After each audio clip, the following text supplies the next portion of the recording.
Hi everyone, I guess time to get started. So just as a quick introduction to me, I'm Darren, I'm Digital Strategy Director here at Coast Digital. I've been in digital marketing for the best part of 13 years now, and leading the team here at Coast for probably 10 of those. And yeah, I guess today I'm talking a bit about how I create effective digital strategies and why I think a research-led approach is the best way to do that. And I'll talk about what all of that means as we go through. I will also touch on how I think strategies need to flex among the current times. So with coronavirus on the table, how we should be reacting to that and looking at things in slightly different ways. And we'll try and add some insights, so hopefully to your strategies as we go through that. So we'll get to that later on. We'll be talking probably for around 40 minutes, 35-40 minutes, and we'll do some questions at the end. So if you do have questions, you should be able to do that through this webinar interface. So there's a little box of questions, so feel free to type them in as we go. I will answer a few at the end, and then any others that I don't get around to, I'll write a response to and email that round. The webinar is being recorded, so we will share that recording afterwards. And the slides will be available on SlideShare, so you can do what you need to do with them. So don't worry too much about taking screenshots or rapidly scribbling notes unless you absolutely have to, because it will all be available afterwards. Cool. Okay, so as I said, I'm going to take you through how I think you can create the most effective digital strategy. But first of all, I'm going to do some very light egg sucking lessons. So we'll start by looking at why you need a digital strategy. So this, really this kind of goes for any kind of strategy, really. But from a digital strategy perspective, we need to understand why we're doing this in the first place. And for me, there are three kind of core reasons for that. One is to coordinate efforts. Obviously, if we've got lots of different people going off doing different things without any joined up approach, then they're just going to be less impactful. Whereas if we join ourselves together on a single strategy, focus on some core objectives, we're going to have a much bigger coordinated effort and have a bigger impact on whatever audience it is that we're trying to reach. Whatever message we're trying to deliver is going to land more effectively. So for me, that's the core reason. We also need a strategy to be able to celebrate success. So if we don't have a clear strategy with clear objectives, how do we know that we've been successful? And that for me is really important. We need to know when we're doing the right stuff and when we're hitting the goals that we set out to achieve. But also, just as importantly as that is learning from failure. And that failure is obviously a pretty harsh word. It doesn't have to be huge failures, but anytime we don't hit an objective, we can look at that and say, well, why didn't we hit that objective? What can we learn from that? What went wrong or what didn't go as well as we hoped? And how do we change that for the next time? Rather than just continuing to do the same thing over and over and not make any improvements. And lastly, with all of that in mind, really a strategy just helps you make better decisions, because you've put in the legwork, you've made some good decisions about what you're trying to do and why you're trying to do it. And then if something needs to change, you can make the best possible decision with the research that you've done and the strategy that you already had in place. But also, if people are asking questions of your strategy, so for example, why are we doing this? Why are we taking this action over here? Why are we spending this budget in this place? Or what are the results we're getting from here? Is it worth spending more money there? We need to cut budgets. Where do we cut our budgets? All of those questions can be answered if you've got a documented strategy to refer to, because they give you all the reasons as to why you're doing what you're doing. So without a strategy, it's really difficult to defend your actions, if that makes sense. So for me, these are the core reasons why we need to think about a digital strategy. What are the ingredients of a strategy? Well, as far as I've seen, everyone has a different view of what a digital strategy might look like. For me, there are some core ingredients that land every single time, and I'll just run you through those now. So firstly, it's detailing the objectives, which I've already kind of touched on, but what are we trying to achieve? Identifying the audience, so who do we need to reach and what do we want them to do? Developing the message or the messages, so what is it we want that audience to do, or which action do we want them to take? What do we want them to learn about us? the cost and the time frame. So how much are we going to spend on delivering this, and when do we need to deliver it? The details of all of that. So how are we going to get this stuff done? And then importantly, success criteria. So how are we going to measure and show that we've hit this objective that we set out to achieve? So I think as long as you've got all of those ingredients, your strategy is going to do pretty well. There are lots of other things that you can add in, and I'll talk about a few of those along the way. But for me, these are the things that, are going to, have the biggest impact on your overall strategy. But before you get started, really, you need kind of one of these two things, and those are objectives and budget. So as far as I can tell, the best strategies come when you've got either one of these defined, and that is either objectives or budget. So if you've got objectives defined, we can then go away, do lots of research, and say, okay, this is the objective. This is how we need to get to that objective, and this is how much budget we need to put towards that objective. So you can work it from that way. The other side is, if we know a budget, we can then look at what the objective should be within that budget. So we can look at how we can spend that budget most effectively and what the best possible outcome is for that budget. And it's worth just thinking of it in those terms, because actually these two things are pretty much inextricably linked. And if our budget increases, there is going to be there should be, and there will be, an expectation that we will need to deliver more in terms of objectives because of that. And similarly, if a budget gets cut, or if a budget is smaller than we might expect for the objective that we're trying to hit, it's probably smart to have this kind of conversation and try and make the objective a bit more realistic, or at least round down the objective, the initial objective, and then look at other ways to fill the gap that perhaps don't require as much budget to still hit the overall objective if you can. So yeah, I think it's really, really important to have these kind of scene-setting discussions, if you like, when you start your strategy, or at least before you start your strategy, because setting off with objectives that aren't realistic is it's really going to cause you problems, and actually is probably going to mean that it's a waste of time doing the entire thing. So really worth having these hard conversations out first. Okay, so I said at the start of this that I think a research-led approach to digital strategy is the best way to do it. I just want to talk a bit about what I mean by that and why I think it's important. So firstly, we're really lucky at Coast to have a user experience function. And as part of that function, we do a lot of user research, which means we're out with, well, not in the current times, but out face-to-face with people, talking to them about their experiences, testing things with them, seeing how they react to things on the web, checking out user journeys or page layouts, or testing things like videos and imagery for emotional response. We get to do lots of different exciting things like that as part of the work that team does.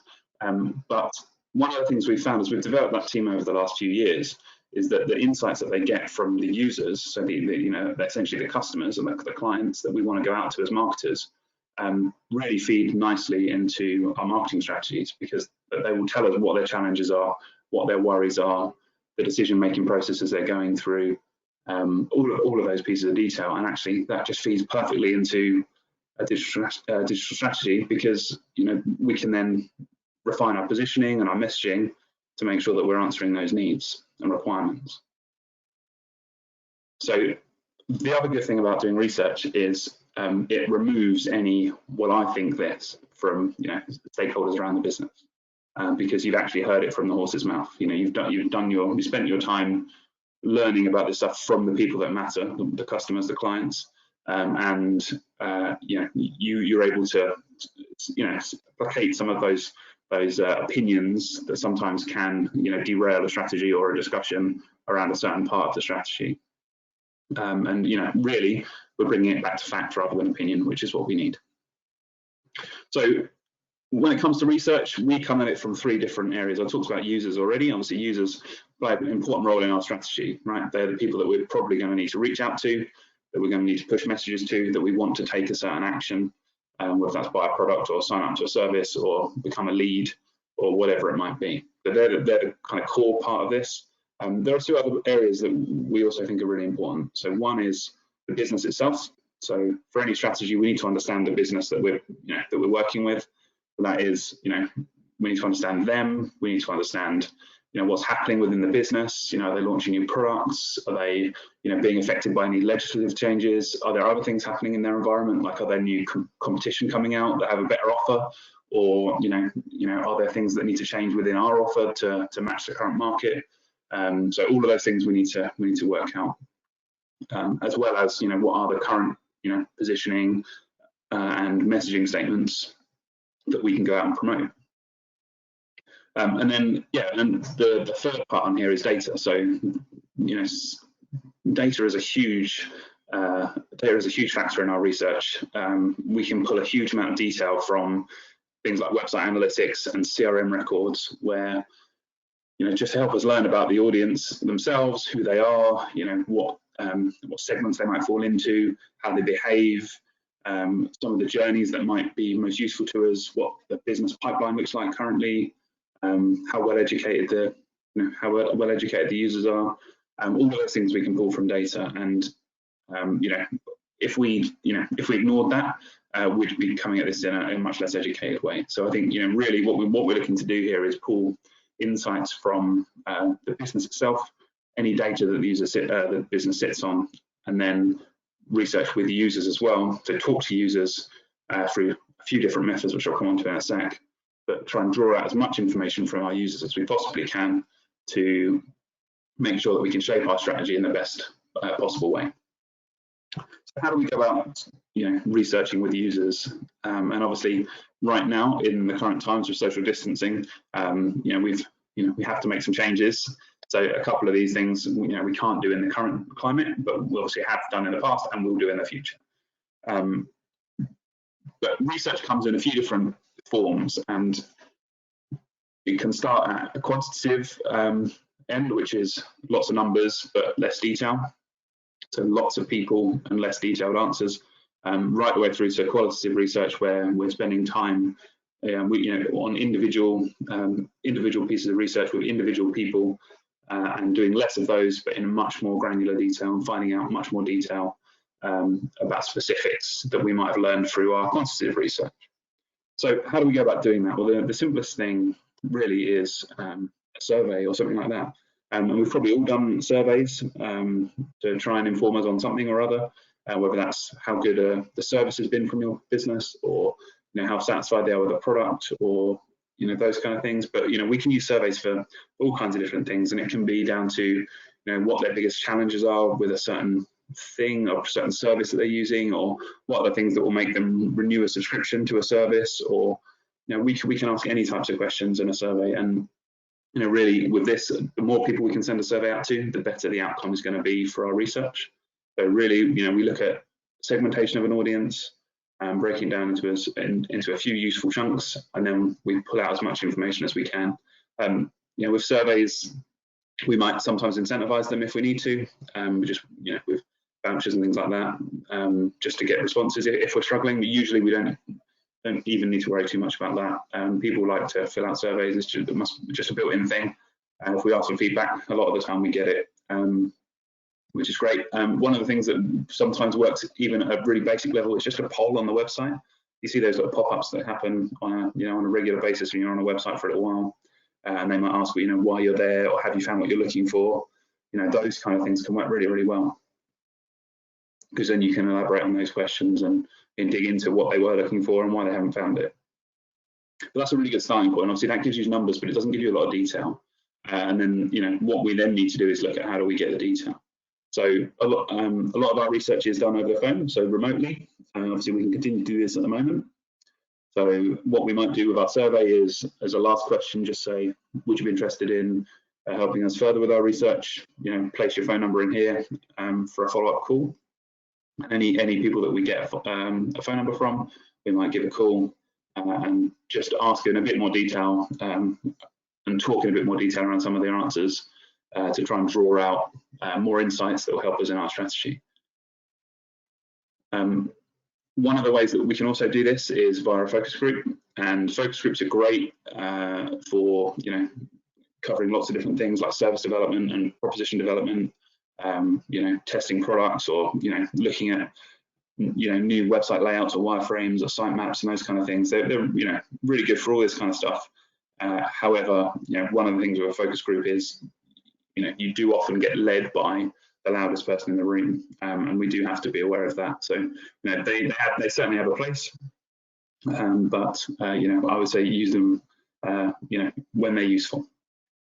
One of the things we've had really good success with is guerrilla research, and that is essentially showing up to a place where your audience are going to be and asking questions. So if there's a trade show coming up in the future where all of your target audience are going to be, just go along, get yourself a ticket. You don't have to buy a stand. You don't have to do that. It doesn't have to be a big investment. Just go along and talk to people, and buy people a coffee, whatever it takes, just to have a chat with them. And you can get a ton of research out of people like that, because it's a more relaxed environment, and you can ask lots of questions, have a friendly chat, and you can draw lots out of people in that environment. And lastly, we use biometrics research here at Coast. So biometrics research is your most qualitative research, and here really we're looking at a few different things. So it's a combination of things like eye tracking, facial expression analysis, and galvanic skin response, so GSR as we call it. And those three things kind of merged together allow us to get an idea of emotional response to stimulus. So whether that be a video or imagery or messaging or content or a website or whatever it might be, a user journey, and we can really layer in some detail over the top of all of the things we might have done so far. So we may have done some surveys, we may have done some phone interviews. With a few pieces of biometric research over the top, we can really pin down the things that are going to work for us, the things that the audience are telling us that really matter, and the things that we desperately need to take forwards into our strategy. So I will talk a bit about the quality of research, and it's really important actually this part, because it's really easy to spend a lot of time doing research and not actually getting anything useful. And so my tips here really are, put a plan in place. How many people do you need to actually speak to? How many people do you need to get data from or insights from? And how many segments of your audience are there is a good place to start, and how many people within each of those segments do we need to talk to make sure that we've got a good rounded view of the opinion of that group. The next question is, how am I going to record the research? So if it's a survey, what tool do you need to use to send out a survey and record the results? But also, how do you process the results into something useful? Worth thinking about, and obviously that stuff takes time and resource to do. So it's worth thinking about how that's going to get done. But also, we need to think about sample size. So we need a good sample of candidates, and most importantly, not just your favourite customers, because they are just going to tell you what you want to hear and tell you that you're great. And as much as that's nice, and sometimes worth inviting a couple of those people, it's not going to teach you anything about your customer base that you don't already know, because they're your favourites. What you should be thinking about is, who can I speak to that's going to give me an impartial view, or a view that we don't currently have, that we can layer into our strategy. And you really need to think about, sometimes it's really good to even speak to people that aren't customers anymore and find out why they aren't customers anymore. So people that have lapsed, perhaps people that were a retained customer that aren't anymore, people that bought from you before and then never purchased again. Why have they not come back? It's worth knowing that stuff, and then if you can understand those things, you can feed that into your strategy and develop your proposition in the right way to answer that for the future. Recruitment wise, usually what we find is customers of ours are sitting on a goldmine of potential survey or research candidates through their CRM or whatever else, but sometimes just not the case, and you do need to look elsewhere. My suggestion would generally be social media is a great place. So whether that be just posting out a few requests on social for participants, that can work really well, especially if you've got a small incentive, or even running like a Facebook ads campaign, like a lead gen campaign to capture people's details that way, as a way to follow up. That can work really well too. And lastly, on any research, it's absolutely crucial to be objective. So don't go into it with a mindset, or don't go into it with your mind already made up. Don't assume you know what the research is going to tell you, and try not to, with any questions you're asking or any conversations you're having, try not to lead your audience down a route that you want them to go down. So just think about the way that you're framing your questions so that you're not prompting an answer that you want to hear. Keep the questions open, and let people just talk, because you're going to get the most out of people by doing that. Okay, so once you've done your research, we need to process all of that and then capture it in some way so that it's actually useful. And that is, that's a really important step. So the way we do that at Coast is we capture our research down into personas. And usually with personas, we try and keep them really short and sharp, because you want these to be a reference point. You want these to be something that's quick and easy to look at, quick and easy to understand, and focused on the things that really matter to a digital strategy. So the things that we can do as digital marketers to impact this person or this segment of customers or whatever it is, and not too fluffy. And that, for me, is my biggest bugbear with personas. I don't really care if James Plunkett here is married, or if he has if he likes walks on the beach with his dog, or I don't really care about those things.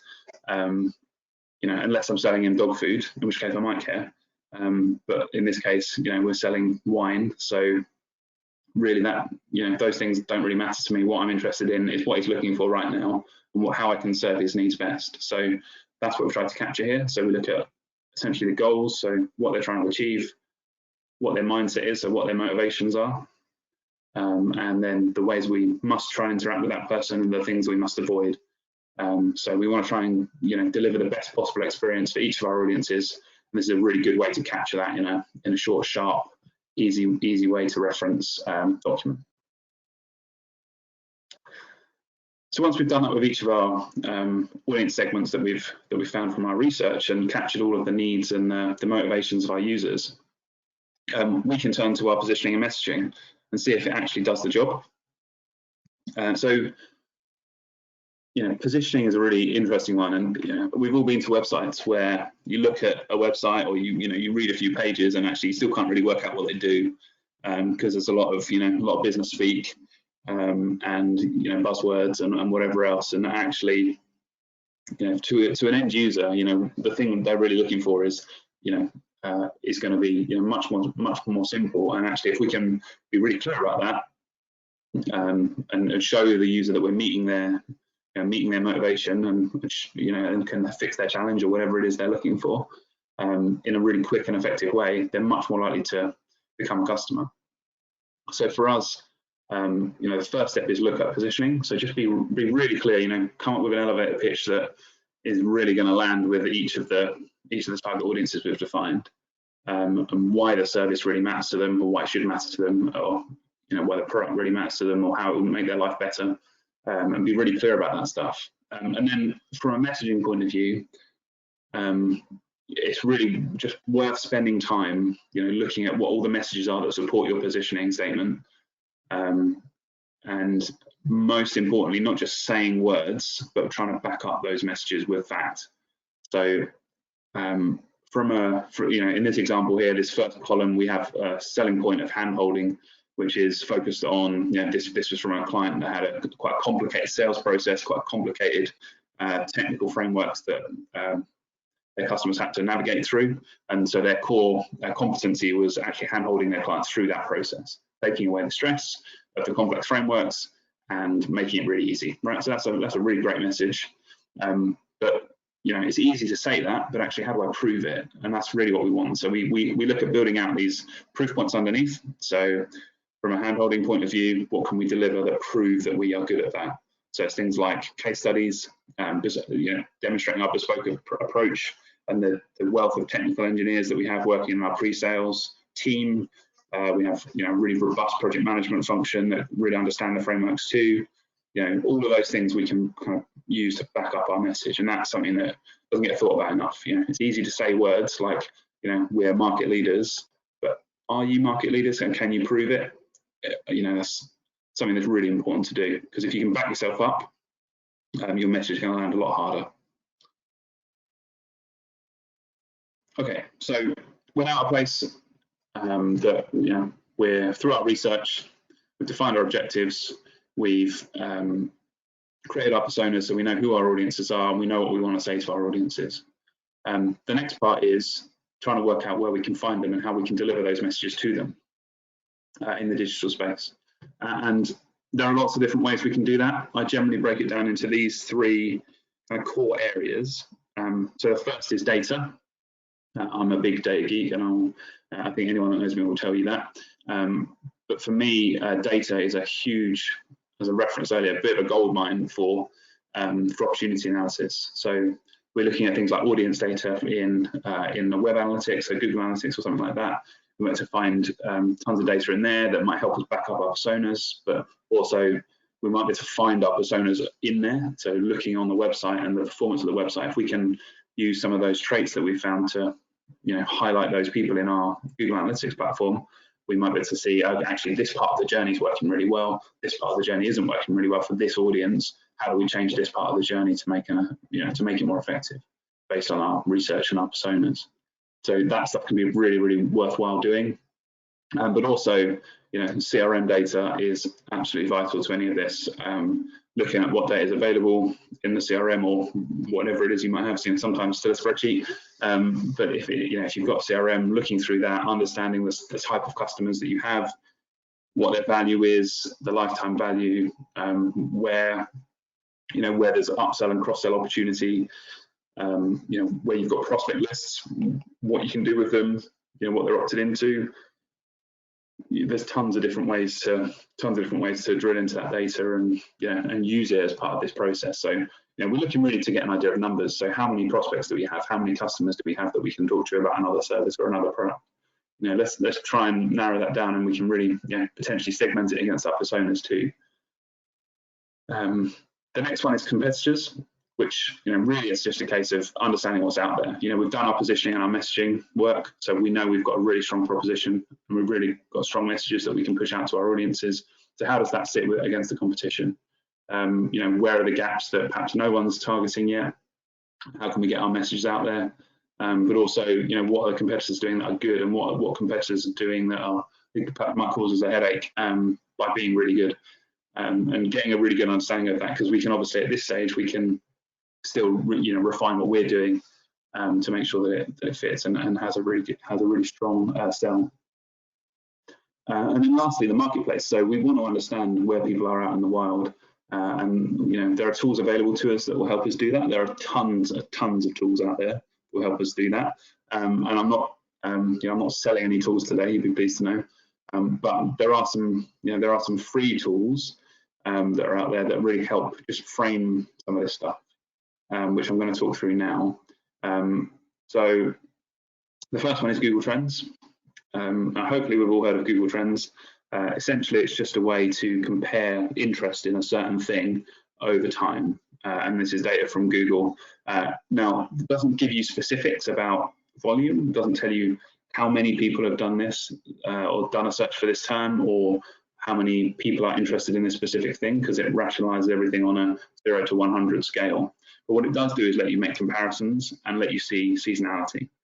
And so it's really interesting when you look at two terms that are quite similar. Like in this case, I'm looking at SEO and search engine optimization. They're the same thing. They mean the same thing. One is an abbreviation of the other. But if you look at the difference on the chart, the blue line being SEO and the red line being search engine optimization, how do we want to talk about our service?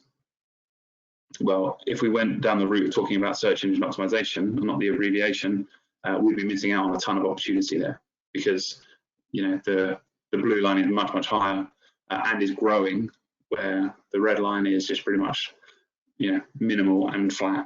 So we're missing out if we don't do this research right and we don't do our opportunity analysis correctly. We might be missing out on tons of volume and actually, shooting ourselves in the foot. So this is why we need to use tools like this. For more detail on search in particular, you can use things like Keyword Planner in Google Ads. The Keyword Planner is a pretty decent tool because it gives you actual volume. So here we can see SEO at the bottom, 40,500 searches per month. So we can use that to get an idea of how many people are out there are looking for our service in this specific case SEO. But we can also see how much budget we might need to put to it if we wanted to pay to appear in the search results for those terms too. And obviously on the right hand side, you can see to appear at the top of the page, it's £10.44 to appear for that term. So we need to think back, now we've got these numbers, we can work that back and say, well, actually, is this going to be cost effective for us to do? So what is our average SEO contract worth? Okay, so we can take that, and then we can say, so how many contracts do we need? How many people do we need to bring to the website to become a contract to make this worth our, while? Because we can, and we can work that back to the budget that we need to put to it. So it's a really worthwhile tool to use for that kind of thing. It's not always the most accurate, but it's the only thing we've got really for this kind of thing. So it's definitely worth doing. And lastly, from a tools perspective, I would definitely recommend using the social platforms as a way to size up audiences. So the social ad platforms, even if you don't intend to run ads on social media, the ad platforms will tell you how many people are out there in your audience. So and the good thing about the social platforms is you can be really specific about the audiences, which means is where where your personas in particular can really come into play. So if there's an age, or if there's a location, or if there's an interest, or if there's a job title or a seniority level, all of those things you can work into these social tools, and they give you really specific answers. So here I've just looked at LinkedIn and put in search engine optimization job titles, and I can see on the right, we've got a 10,000 plus audience, which is great. But if I break that down by seniority, there's 40% entry level, 46% senior level, and then just 7 and 5% in director and manager level. So, of that 10,000, let's say, only 7% are directors. So just a small part of the audience at director level, and 5% at manager level. But it's really good to know that, because actually, if we'd set ourselves an objective at the start of all this of generating 10,000 new signups from in-house SEO managers in the UK, I might be thinking, well, actually, I've got an audience of 10,000, but only 5% of those are managers. So is my objective still realistic at this point? And the answer is probably not, or at least not from LinkedIn. So we might be able to look at our objectives and say, well, actually, we hope to get this all from LinkedIn, but actually it doesn't look like it's going to be possible. So we need to change our objective, let's broaden it up to look at other channels, and then find out where we can find the rest of that 10,000 audience in other channels. So it's a really good chance to, once you get to this stage and you've done your opportunity analysis, a really good time to kind of swing right back to the start and do a bit of a sense check on your objectives and make sure that the numbers you've written down and the revenue targets you've written down, or the sales targets, or whatever it is, the lead targets, are still realistic based on the audiences that you've been able to find. Cool. Okay, so from a cost and time frame perspective, the best way to think about this is just being flexible. So in this example, let's just say we've got a £500,000 budget, and we've done our opportunity analysis, and we're saying, okay, we think we can use paid search, paid social, display, and email marketing. So we've got 4 core channels there that we can use as part of our spend. So how do we decide what to spend in each area? The best way I've found to kind of think about this is using a quadrant or something like this, and thinking about where our strategy lives. So we have let's just plot on these channels. So we've got paid search is a direct response channel and is really good for new customers. Paid social is good for new customers. Perhaps a bit less good as paid search, but pretty good. But also helps us with brand reach as well as direct response. And we've got things like display, which are much more down the brand and reach perspective. But then things like email, which is really great for existing customers and building that ongoing relationship, and driving some direct response from that group too. So if we've got our 500k budget, actually, how do we then divvy this up? Well, actually, if our strategy is focused on new customers and direct response, we should be weighting our 500k spend up this end. So we'd perhaps be splitting it across paid search and paid social, and perhaps less so in display and email. If our direct response for new customers is our primary objective, we should be weighing our spend up to these channels up here. But if our objective is more around reach, raising awareness of our product or whatever it is, then actually we may look to drive spend over this way, but more spend into display, with some spend in, say, paid social, and then less spend in things like email and paid search. And then lastly, if actually what we're trying to do with our strategy is grow existing customers, then actually we need to be putting all of our budget into those. And so that's focus on email marketing, perhaps some display and some paid social, perhaps less in paid search, maybe just focus on brand in paid search or something like that, because we're working with existing customers. So you can see how, just by mapping this stuff out, it just helps visualize, where we should be spending the budget and how. And obviously, none of this is exact, but what it does do is it just helps frame it and helps, justify the decisions we're making in terms of where we're putting budget. So in terms of documenting this stuff, we then need to actually start to think about writing this strategy down. There are lots of different ways to do that. While we're talking about spend and budgets, a lot of the time we end up with something like this, like a forecast, where we've planned out a budget, we've planned it across different channels, we've planned out how much revenue or how many sales or how many leads we want to get back from each of those channels, and then we've weighted in things like seasonality or whatever.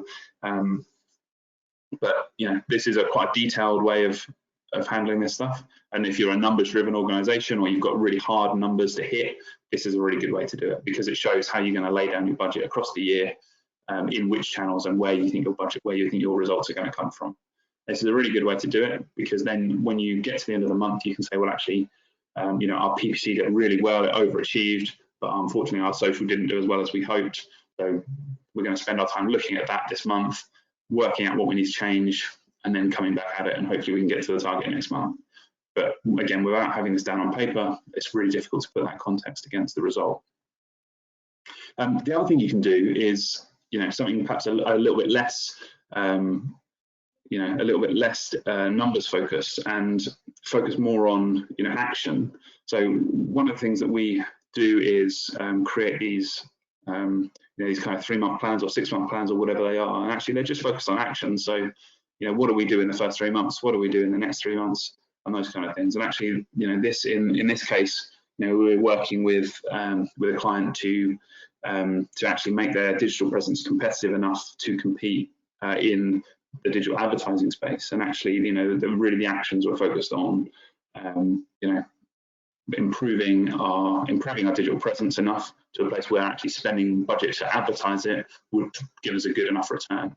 Because when we did our initial review, we found that there was so much work to do that spending budget on PPC or on paid social or on display, for example, actually probably wouldn't have given us the result we wanted. So actually there was a good amount of groundwork to do first. So again, and don't be afraid, again, that was part of the research, we found that. So don't be afraid to change your direction a little bit if your research tells you things that you weren't really expecting to hear. It's fine to change direction, because it's still going to get you to the result you want. You're just going to get there in a different way. Okay, so that's roughly speaking how we go about strategy creation here at Coast. Now, I wanted to talk a bit about coronavirus, because obviously it's a hot topic at the moment. Everyone is worrying about it. Everyone's trying to react to it in the best possible way. And I wanted to show just how some of the stuff we talked about through this process applies. And I wanted to talk about some of the things that we can be doing as marketers and as digital strategists to have a really positive impact from this stuff. And just by talking through some examples. So the first point really is understanding what isolation means for your customers. And the example on the right is from Google Trends, and it just shows Zoom and Teams, so two things that have done very well out of the coronavirus pandemic, and for good reason, because they help people work from home and work remotely, which is obviously what we're all doing. So they've had a huge spike in volume and interest over the last few months, or over the last month in particular, and actually there's pretty much over a week or two, and that spike's really happened for Zoom. And Google are forecasting, that dotted line is a forecast from Google Trends about how it's going to continue. So they're expecting it to continue to grow massively.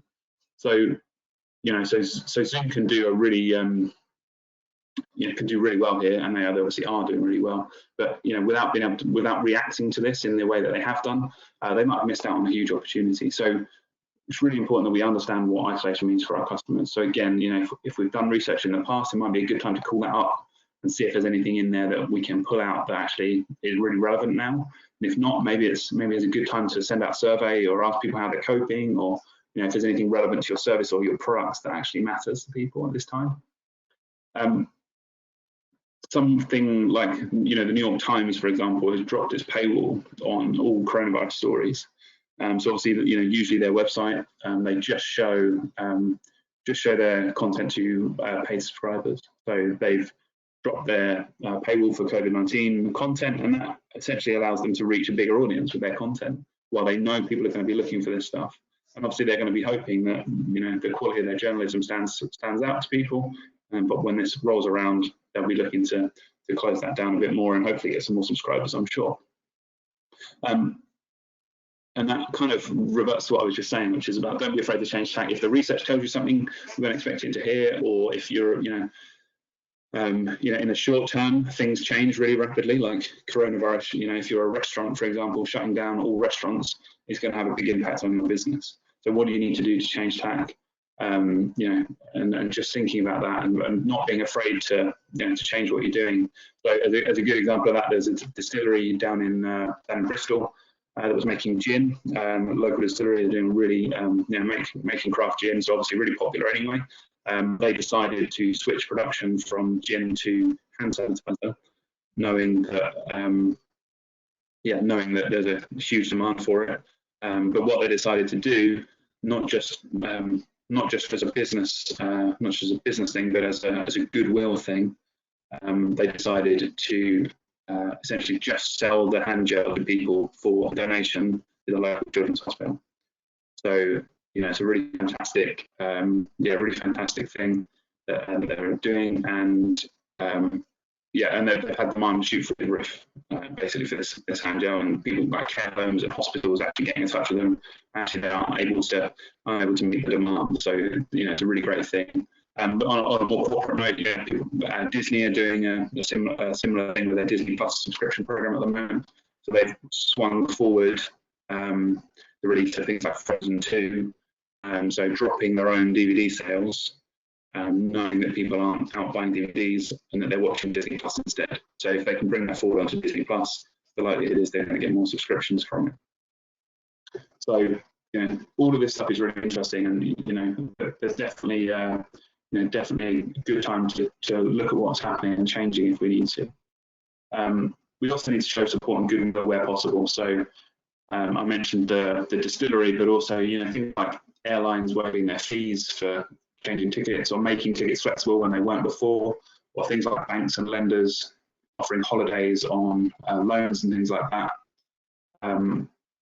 Those make a really big difference to people in these hard times, and if your customers are going through a difficult time right now, so if you know that your audience is in one of these businesses that is perhaps having a really hard time, now's the time to show some goodwill, because that's the stuff that lands with customers in a time when they're struggling, and you will get paid back in the future, absolutely, with loyalty, with good revenue in the future. And then communicate. So you have to tell your customers what you're doing, and just make sure that they're clear as to how they can reach you. If you're closed, how they can communicate with you, and keep giving updates. It's really important to keep people up to date as to what's happening. Cool. And then lastly, just before we get to questions, let's talk about planning for recovery. So there's a few points here, but from a strategy point of view, I guess our strategies for this year have all been turned on their heads. 6 weeks ago, really none of us really expecting this to happen. So we've had to react very, very quickly and make changes in a really rapid way. But it's a really good time while we're in this lull of whatever's going on, or perhaps while we're doing really well out of this, to be clear about what the rest of 2020 looks like. Because if you're Zoom, for example, the likelihood is you will have wanted to up your marketing budgets. You're probably going to need to be upsizing your team massively to deal with all of these new customers. But on the opposite side, if you're a restaurant, maybe you've in real trouble because you've closed down, your landlord's not giving you a break on rents, and you need to find a way to make money. So maybe you're looking at maybe short term you're looking at taking orders online and delivering food, but long term you need to think about what impact this, what financial impact it's going to have on your business and how you're going to ride out the rest of 2020. But actually getting that sorted out now is a really good idea, and having a plan for the rest of the year is smart. So what are we doing with budgets that we've perhaps paused for now, or where do we need to bring more budgets in? What changes have we made to the objectives based on what's happened so far this year, and are we expecting to do better than our original plan or worse? If either of those things is happening, why and how do we react to it? What do we need to change in the way we're carrying out our digital marketing? Do we need to change our proposition or our message? Do we need to change our channel mix to deal with that stuff? All worth thinking about now. But the other thing is being ready for new opportunities. So obviously this coronavirus itself has caused problems and opportunities for people. So when we've talked about Zoom already, but they've had this opportunity come up, and obviously they're going to do really well out of it. But also we've got to watch these other markets that have already been through this and are now recovering. And this is an example here of the Chinese market actually is seeing a massive spend increase on luxury brands. So people like Gucci and Burberry are doing really, really well in China at the moment, where people are going back out to stores again and revenge spending. So that's what they're calling it. But this is basically people haven't been able to spend since before Christmas in China, where they've been locked down, and and now they're going out on spending sprees because they're desperate to spend some money and treat themselves to some nice things. So this is a trend that's come out in China. As the virus recedes in places like Italy and Spain, we might see the same thing there. And if we do, there's a good chance that it's going to land in the UK. So we should be ready for that when it does, and be able to take on that opportunity where we can. So let's keep an eye on these other markets where they're recovering a bit ahead of us, and see what happens. Because if we can keep a close eye on that, we might be able to get ahead of our competition when it comes to whenever this lockdown lifts. We want to be ready to jump on any opportunities that present themselves. Great. Okay. Well, that's all I'm going to say for today. I'm just going to have a look at questions and see if we've got any questions to go through. Okay, so no questions by the looks of it. Now's the time. If you want to ask a quick question, feel free to ask. There's a couple of things I was just going to plug. So we do have another webinar coming up on the 29th of April, which is about digital marketing and the coronavirus and kind of your toolkit for right now. So what should you be doing? And what are the hands-on things you can do right now if coronavirus has slowed things down for you? What should you be spending your time on? How could you be being effective at this time? It's a really useful webinar. So we're working on that. That'll be on the 29th of April. And as another plug, we're just launching Coast Campus, which is our training service. So coastdigital.co.uk/campus for that. We're offering training on lots of different topics from a digital marketing perspective. Really worth having a look at what we've got on offer. It's a mix of kind of basic training versus bespoke, highly tailored training to specific business needs across all digital marketing channels. So feel free to have a look at that, and if there's any interest there, then do obviously let us know. Just trying to see if we've got questions.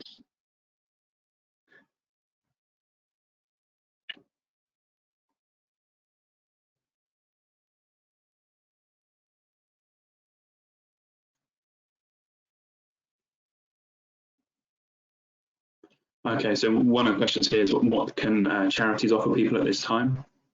So you mentioned some good examples of retailers doing good.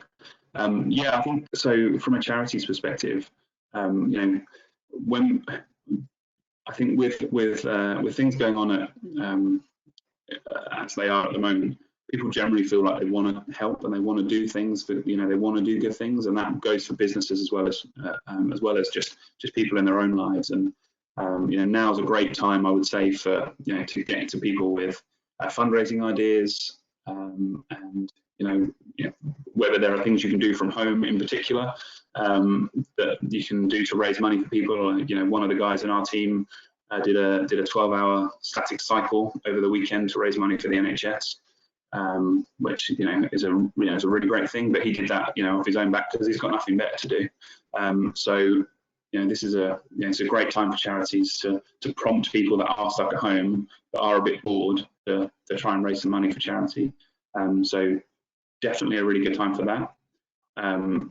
Let's see if there's other questions in here. What do you think are the best tools for digital strategy for B2B, in particular fintech?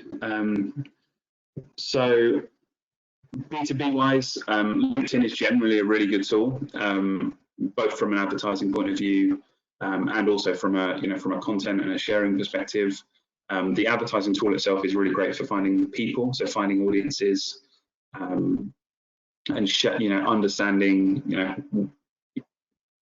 where you can or who you can talk to on LinkedIn, and how big a market you've got there to share your content to. I guess from a fintech point of view on LinkedIn, it's pretty competitive. So my advice would be to make sure that you've done your work on proposition and messaging ahead of that. To make sure that you can, if you're going to advertise on LinkedIn because it's expensive, make sure you've got a really strong message and a really good hook to get those people on board.